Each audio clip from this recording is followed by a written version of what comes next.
Good morning. Hello, everyone. How are you doing? Good, man. It is Arctic Blast 2019. Everyone up north is complaining about, negative 60. And I'm like, you suck it up, Buttercup. I know. I think we dropped to like 47 during the day yesterday. It was terrible. It was horrible. Horrible. I had to put snow tires on. Exactly. I had to think about putting snow tires on. It was weird.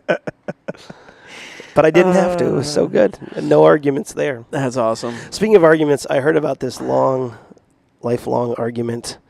And well, actually, no, we can get to that. We can get to that later on because we got some good news for you. Yes, we do.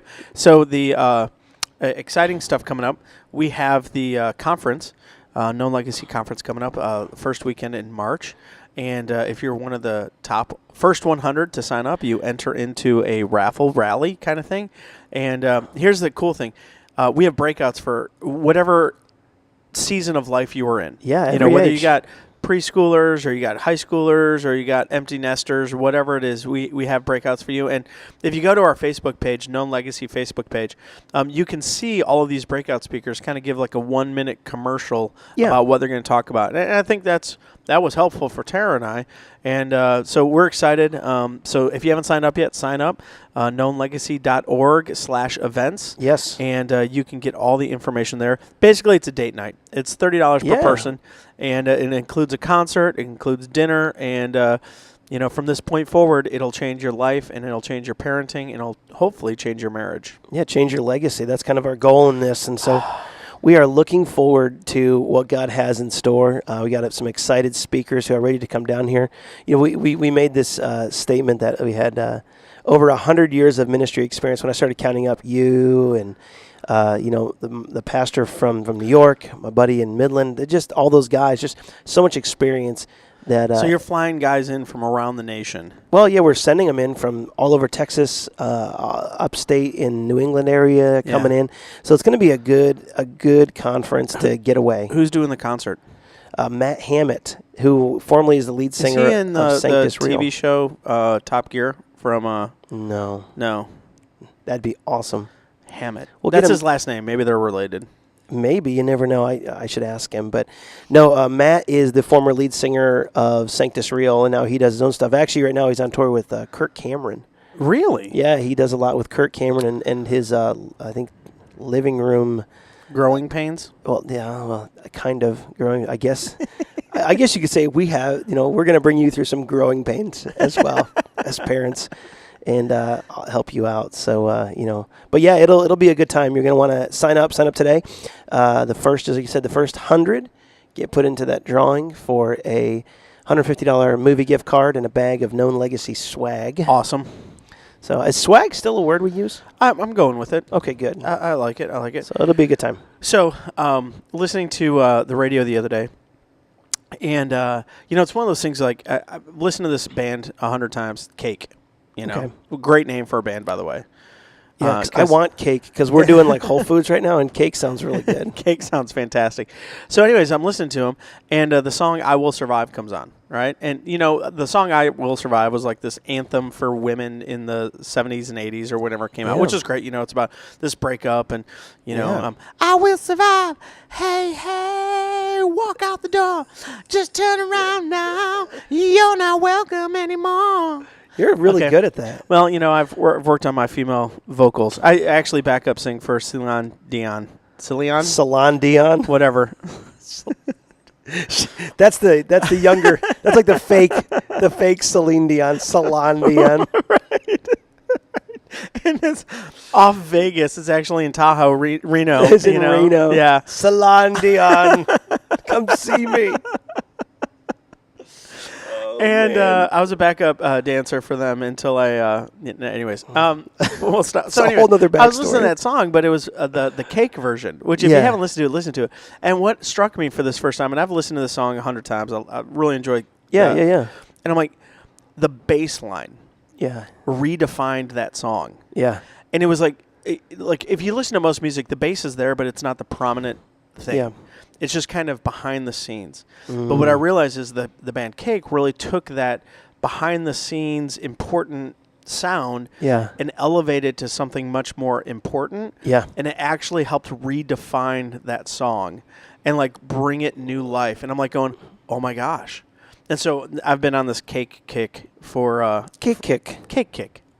Also doing Whole30, so I can't eat it, but I can listen to it. The non-cake kick. And I'm probably still gaining weight listening to the band. That's the worst thing about it.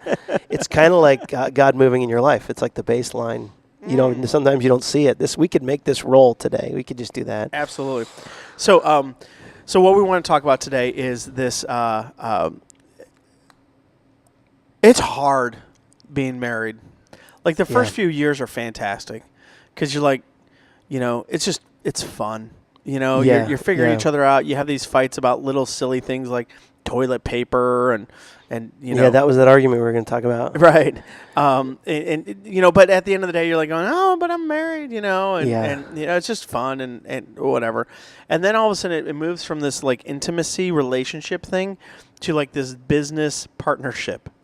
And I think this happens a lot, particularly when kids come on board, because the schedule becomes so dominant, and the caring for other, and the routine, and just the needs of the family to make the family work becomes so intense, and it is hard to maintain that kind of intimate relationship with our spouse for the long haul. And that's what I think we want to process today. Is like, absolutely. How do we reinvest in our relationships with our spouses? How do we reinvest in the relationships with our wives in such a way that in such a way that we're there for the long haul, not just finding ourselves in a hard situation where one of us is singing "I Will Survive" karaoke alone on a Thursday night, wondering where all of our friends are. And then that thing about the toilet roll, when you like, when you're sitting down and you look over and you're like, oh, come on. You're at the point now where you're flipping it over and you're like, now you're doing it out of spite. Because you're like, I'm going to show them. Right. And then we talked about this a long time ago, but the back rub pursuit. So we're talking about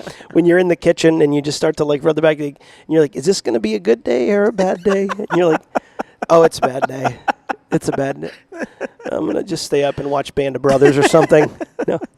But I think we don't want to get you there. And I know so many guys get stuck there. It's like, oh, where do I go? And we are not coming at this as experts. So we're just coming at this to start a conversation.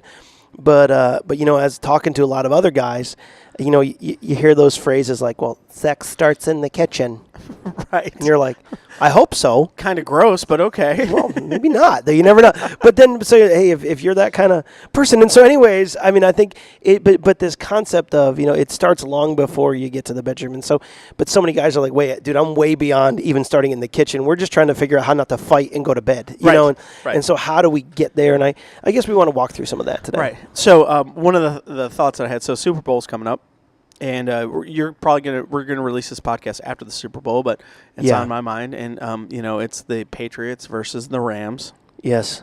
Wah wah. I know. And the Saints are still mad about a call that didn't go their way. And Kansas City is just freezing. So they don't have any emotions right now. They're just trying to survive. We're just so cold. It's a negative. I just saw a post that's a -5 right now in Kansas City.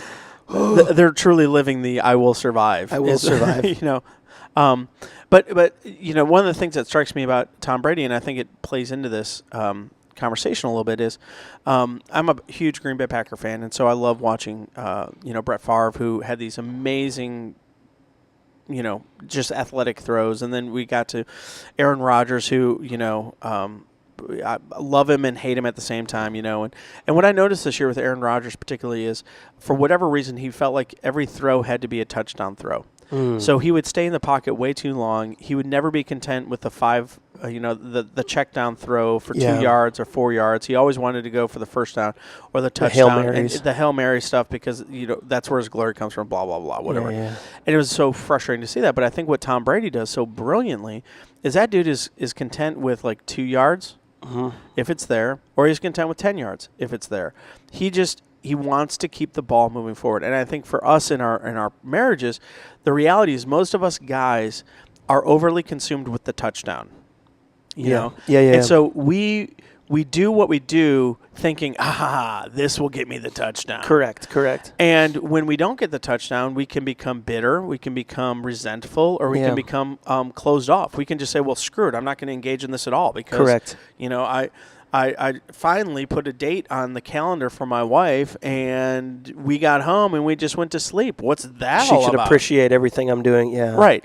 And I think we need to shift from this to be really dorky sports Aaron Rodgers approach of always throwing for the touchdown. Yeah, yeah, yeah. To learn what it is in a relationship for the long haul, to invest in the 2 yards and the 5 yards and the 10 yards, and just say, you know what, I don't need to worry about the touchdown, because if I invest in the small things for the first down, Yeah.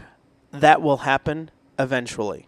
Yeah, you know? yeah. And I think that's a big mind shift for us that would be really helpful maybe as we talk about how do we re-engage in this relationship with our spouse that's become nothing more than a business partnership, and how do we re-engage in the intimacy that we long for.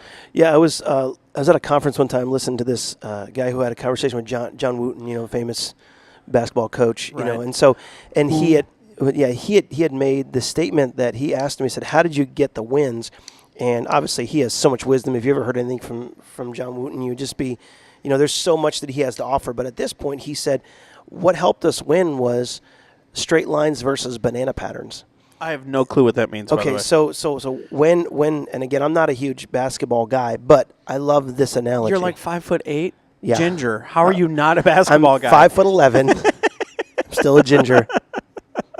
So, but anyways, and I could never do anything but the really cool shots. I am shocked. Those like over the arm kind of shots, and when I played defense, I would always foul people because I just was like, I just got to play football instead. You know what I'm saying? Like, this is not good. So anyway, Bill, you have to stop tackling people in line. What? This isn't the game. This isn't how it happens. I two-hand touched him. He should be down. Exactly, should be down. So, but anyways, moving on. He said, "Can you explain that about straight lines versus banana patterns?" He said, "We teach our guys not to win the game, but to run straight patterns versus running any kind of curved pattern to move in the game. So it actually shaves off parts of seconds in that." And he said, if my guys learn to run straight patterns versus banana patterns, it changes the game for them. So he was worried about the short game, and in the short game, he knew that if he won the short game, he'd win the long game. Now, our wives are not just pursuits to win. Right. But the idea of the little things. And I guess that's what I want to talk about today. It starts actually before the kitchen. It starts with letting go of the bitterness and frustration you have right now because maybe it's been a while. Right.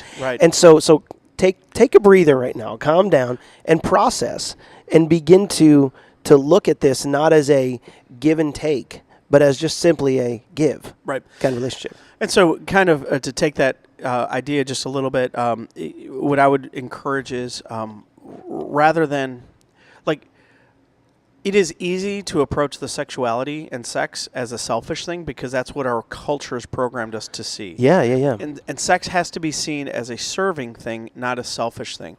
And a lot of times when I've become bitter or resentful because maybe I wasn't, I had this preconceived idea of like, oh, this is how many times we should be, if that means whatever. Correct. And that number wasn't being hit, I would become resentful. And what God often was shaking me, I was like, you're approaching this as a serve me instead of as a servant.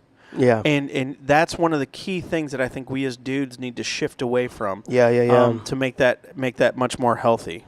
Yeah, absolutely. And I think a lot of this starts with kind of where we are. So we got this pent up anger and aggression and frustration, and then again, you walk into the kitchen at night and you're like, just kind of rub by somebody, and you're like, maybe, and then you get that, kind of push, stop, and then you say something slide remark and something slide, and all of a sudden there's this wall that goes up, and you're just like, you're just angry, and then you're like yelling at everybody, and because the end result was we didn't really join her in her journey. We didn't really join her, and so I think there's some positive ways that we can do that, some simple things that we could do of like, how do we look at the bigger picture? How do we start to encapsulate this whole thing? So it's not just the end result is this. There's so much more to that. That frustration wasn't just there because you did that. There's a bigger situation going on. Right.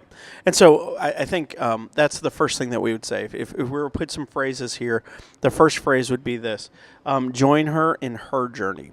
And so if you're finding yourself in a position of wanting to be served, that kind of falls back all the way to Adam and Eve when God said, here's the deal, wives, your heart's going to be for your husband, and he's going to lord it over you. Another way of saying lord it over you is demand to be served by you. And that's not good. That's part of the curse. That's part of the sin. And so if you finding yourself in that position of demanding that your wife serve you, God is saying and screaming at you, flip the switch. Yeah. And when we're talking about join her in her journey is serve. There was a study done recently that the most romantic thing for married women that they find just like a turn on is when the husband does the laundry. Not the dishes, not the vacuum. The vacuum? Do we do the vacuuming? Vacuuming? That's how much we're good with vacuum. When they do the vacuum. Honey, I'm doing the vacuum. Like, how do you... You should actually get off the couch and move around the room to do the vacuum, sweetheart. Oh, gosh. So, anyways. Oh, man. But the laundry, huh? Many of our family structures are such a way that the guys have certain roles and the women have certain roles, and many women default to the cleaning of the house, the maintaining of the kitchen, and laundry. And laundry is this obnoxious, never-ending drumbeat of like, dirty clothes have to be cleaned, dirty clothes have to be cleaned and folded, dirty clothes have to be. And if we want to join her in her journey, not to manipulate her to get something from it, but just because we love her and we want genuinely what's best for her, then part of that is to wrestle with what does it look like to serve her in her journey. To alleviate stress. Correct. And so maybe that means rather than just being the guy that mows the lawn because the outside of the house is my domain and you take, we sit down and go, I'm gonna fold the laundry with you. Yeah. Even if it sucks. Right. It will. It will be horrible. And and here's the deal. Even if after you fold the towels, you realize there's a right way and a wrong way to fold the towels, and she corrects you because you see her folding all the towels you just folded. Yeah. That's okay. Yeah. Learn how to fold them right. Correct. Just listen. Learn how to fold your shirts right. Join her in her journey. Join her in the journey that she has. And here's the deal. When you're folding laundry next to your wife, you start to hear stories. Yeah. You start to hear about her day. Correct. You start to hear about what's going on, and you have a chance to share about your day, which kind of goes to the next one. Join her in her journey, and then listen to her story. Yeah, listen to her story. Yeah. I think there's a big part of that as you're truly listening, you begin to hear good and bad. So you hear the frustration, so you can kind of begin to put this puzzle together. Women are always going to be a mystery. So at least for me, they are. I've never figured out. Once you think you got them, you're like, crap, where'd that come from? How did you? And so as we listen, we realize, man, the things that we really like are, I like to come home and the bed is made. And I'm like, I don't care. I love what Jim Gaffigan said. He goes, I plan on getting back into this thing soon. It's like tying your shoes when you take them off. Like I don't, but so I don't care. But if it means that much to her, right, I'm gonna make the bed because it speaks a language that I'm not speaking currently to say, I hear you. Right. So in a bigger chasm, you're hearing the story and you're going, wow, there's a couple of big button items that I could do every day. I get out of bed, I can make that bed. It takes about 3 minutes, but it leaves a lasting impact. They may never say anything about it. Now, your wife may not care about the bedroom, but she may care about the magazines that are all over, and you pick them up or whatever. Or the folded clothes that she put on the bed and you haven't put away yet. Correct. Not saying that ever happens in my house. Never happens. I don't ever kick them off at night and then. And she's like, really, you're clean, you're doing them again. But I also think, and my warning with this, listen to her story, is don't fix her story. Just listen. And it's cliche. I know it's cliche. We hear it all the time. But we have this overwhelming compulsion to fix things because we're object-oriented. Most guys are object-oriented. Yes. And being object-oriented is find a problem, fix the problem, and then the object is good. Right? Yes. And the things that your wife, the story that she shares has nothing to do with trying to fix it. Yeah. It's just this verbal connection that she's longing for. Yes. And so to listen and ask inquisitive questions and remember the names of her coworkers and things that honestly are difficult at the first few times you're trying it become really important to her. Yeah. Because it's telling her, oh, wait. He values me more than just what happens at the end of the night. You know those times when you just have to talk to someone and go, let me get this off my chest, and you say Right. it, and you're like, I don't know why I was so angry about that. Right. I think this is some of the alleviation of that is for them to go, here's my story, and you can just listen. Yep. And instead of going, you know what, you should have done this, and then they get angry. Yeah. It's just no. I'm just going to listen. I'm going to respond by serving you after this. So the action isn't, honey, if you had just done this, or man, if you got up at 5:30 and started doing that laundry, we could fix it. And it's like no. Like whatever it is, it's stopping to go, okay, how can I serve you in this? Right. In the midst of this, listening to her story. Well, and one more thing with the listening to yeah. the story. Women, and there's been study after study after study, are naturally gifted at multitasking much more than men. And there's a whole host of reasons. Brain science, chemistry, everything else.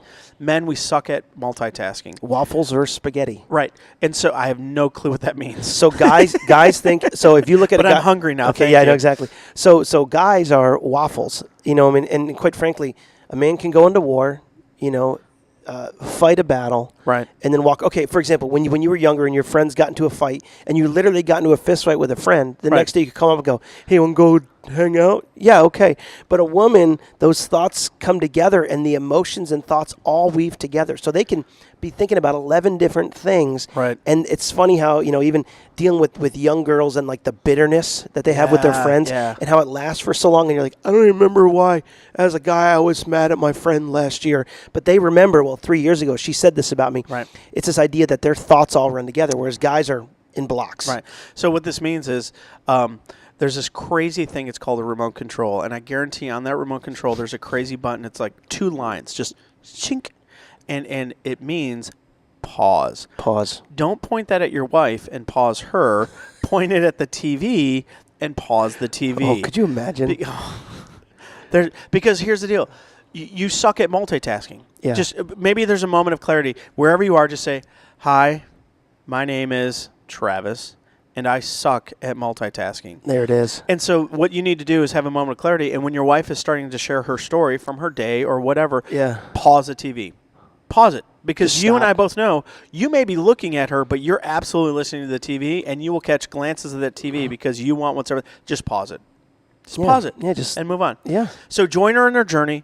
Learn to listen to her story. And the next one is invite her to your reality. And so when we mean invite her into your reality, we're not talking about, okay, now you listen to my side. It's Let me tell you where you're wrong, woman. Exactly. This is not, it is you have listened to her. You have primed the pump to be engaged in her world, and then you begin to invite her into your reality of, honey, I want to help you, or I want to do this. Here's how I think. Here's how I actions. Because we forget that when we got married, we became one flesh. Correct. And that's not a sex thing. No, it's not that's just sex thing. Like in the Hebrew, that whole concept was like this entire being. Yes. You mentally begin to think about things not as an I versus you. It's a we. Relationally, it becomes a we. Emotionally, it becomes a we. It's no longer 2 separate parties. There is this intimate reality that happens there. And we often, as guys, because we're object wired, we're like, the object is sex. Exactly. 2 bodies becoming one. Wow, bow, chicka, bow, bow.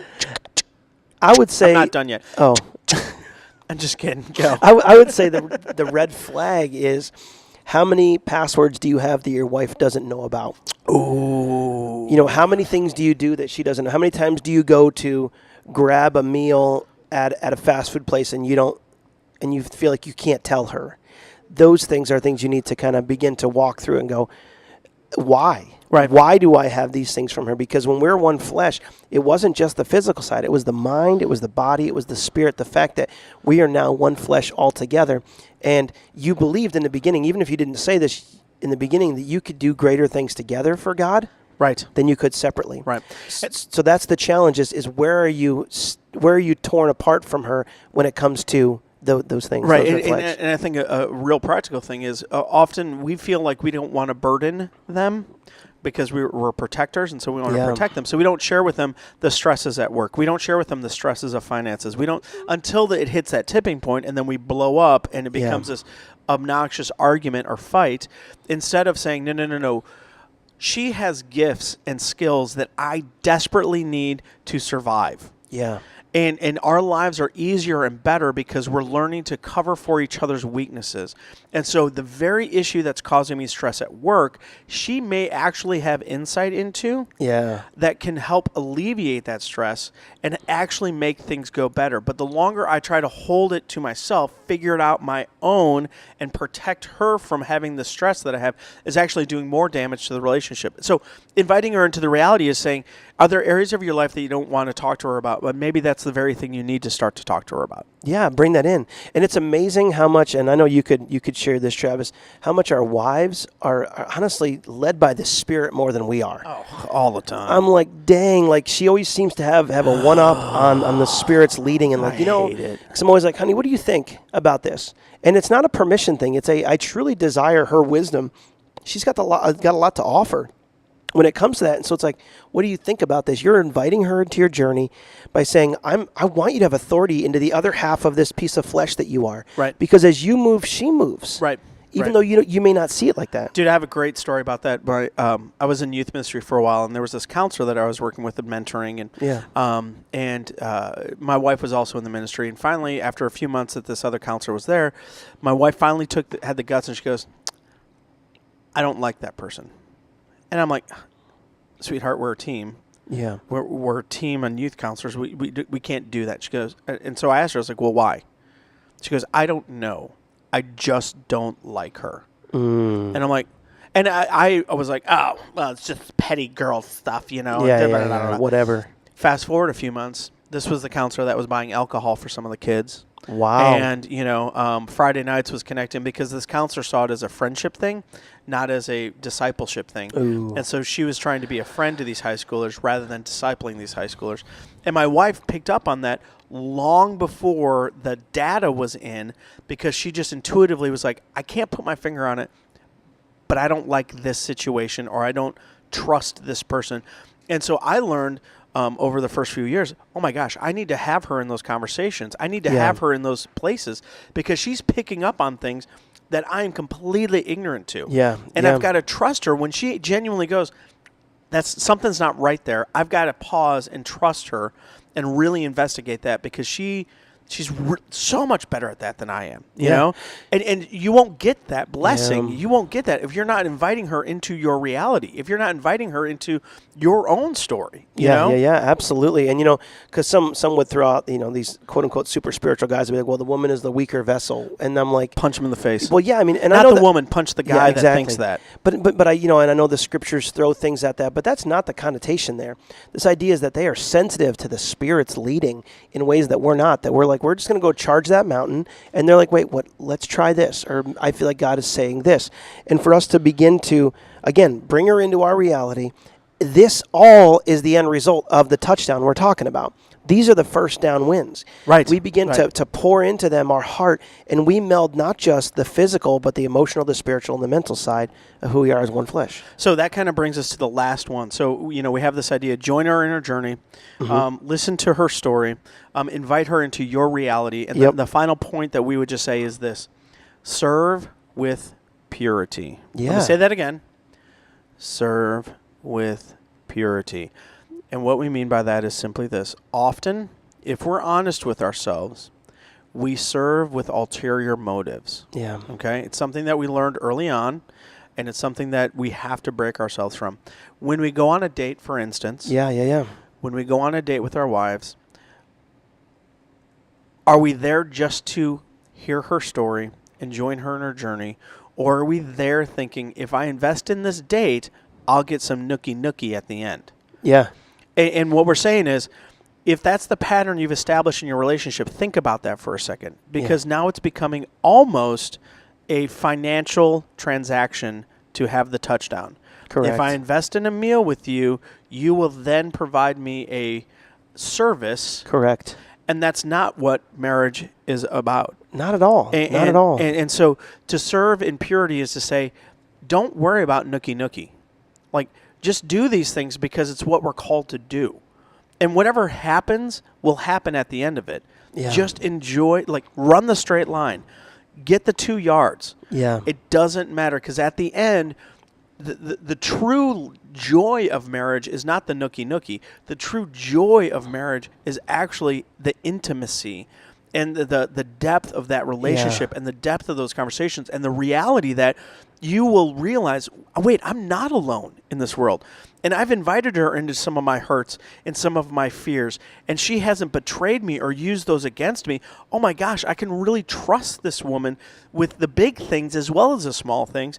And the nookie, that almost becomes secondary to everything else. Absolutely. And too often we over-prioritize that, and we miss out on the beauty and the richness that God created us to have with this spouse. Yeah.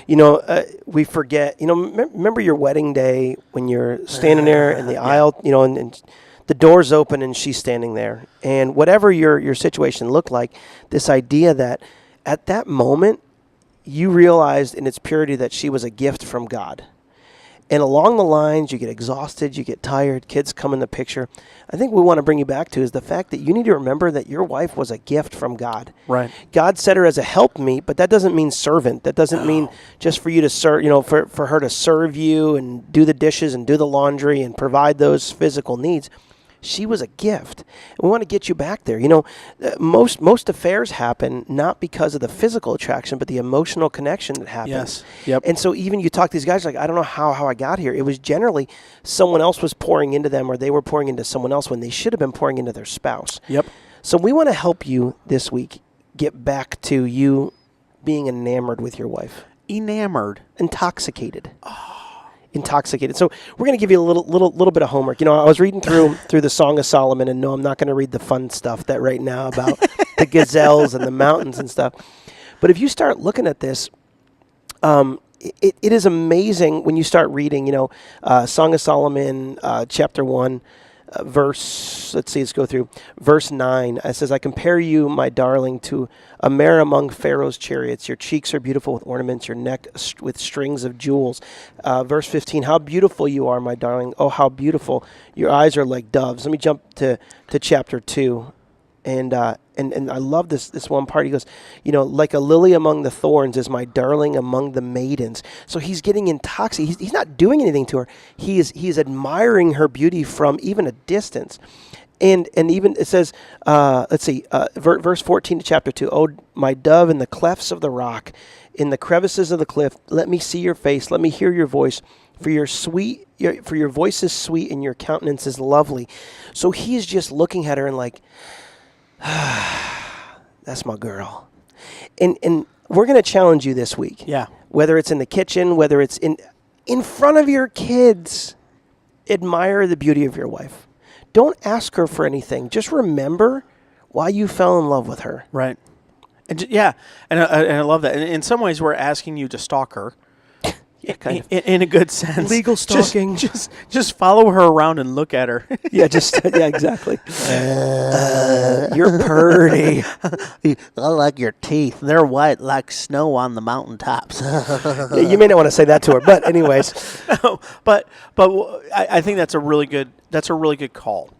Because in a culture that is inundated with physical beauty, many times our wives struggle with just self-confidence. Yeah. And for us to genuinely just regularly go, you are stinking amazing. Yeah. To thank them for the little things that they're engaged in and that they're doing, and just to remind them, man, I love you more today than the day we got married. And I think you are more gorgeous today than the day we got married. And to genuinely mean that, because true beauty is not the exterior, but what lies inside.